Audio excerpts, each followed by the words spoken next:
Am I wasting my time by applying on traditional job boards? That is a question that is sparking a big debate at the moment because lots of people are applying day in, day out and not hearing anything back from recruiters. Hi, my name is Alexandra Aliru, the founder of Confident Career Switch, and I help coach people into the career that they love whilst also helping organizations keep onto the talent that they fought hard to get before they leave and grow somewhere else. So back to the question, are you wasting your time by applying on traditional job boards like Indeed or Reed? And the question is, you're not wasting your time. However, you do need to diversify your efforts. The job market has changed. It is very oversaturated at the moment. Now, AI has come in and changed the game. It was meant to come in and only help organizations to be able to track their process and make it more efficient.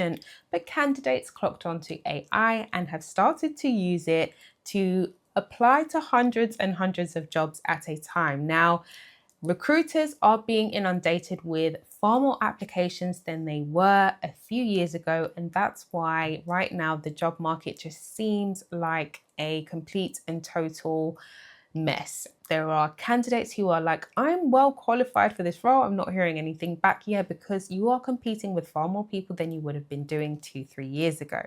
So you need to diversify your efforts in terms of where it is that you're applying for roles, but also you need to be preemptive in your career. Don't wait until a role is out to apply. You need to be proactive by using all of your platforms to showcase your skills. Many employers are using social media platforms to go out and seek their candidates of choice. It is well known that a lot of recruiters don't wait until they put the job out to start sourcing candidates, that they like to find candidates even before the job is ever posted.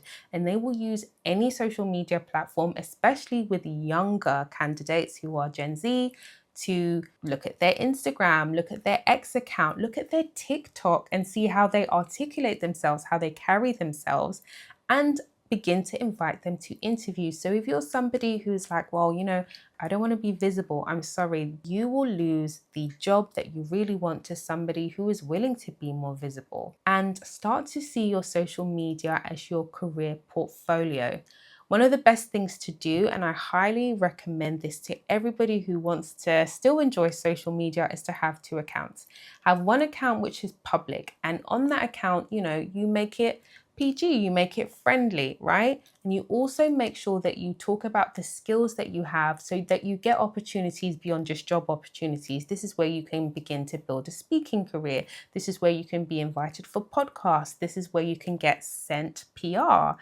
This is where you can be invited for content collaboration opportunities. There's so many things that you can do by having a social media that is palatable and friendly and talks about the skills and the value that you bring. Now, the other social media that you should have is one that's going to be private, not linked to any personal or identifiable email that you have, and you just have it on private and you share things with your closest friends and family. That's what I would advise each and every single person to do. Make sure you have your LinkedIn, of course. Make sure you're posting regularly. Make sure your LinkedIn is optimized, and ensure that each and every single place that has your digital footprint, you let people know what you do.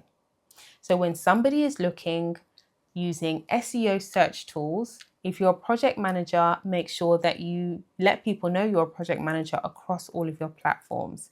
If you're a business analyst, if you work in PR, if you work in marketing, let people know across those platforms. Do people know what it is that you do?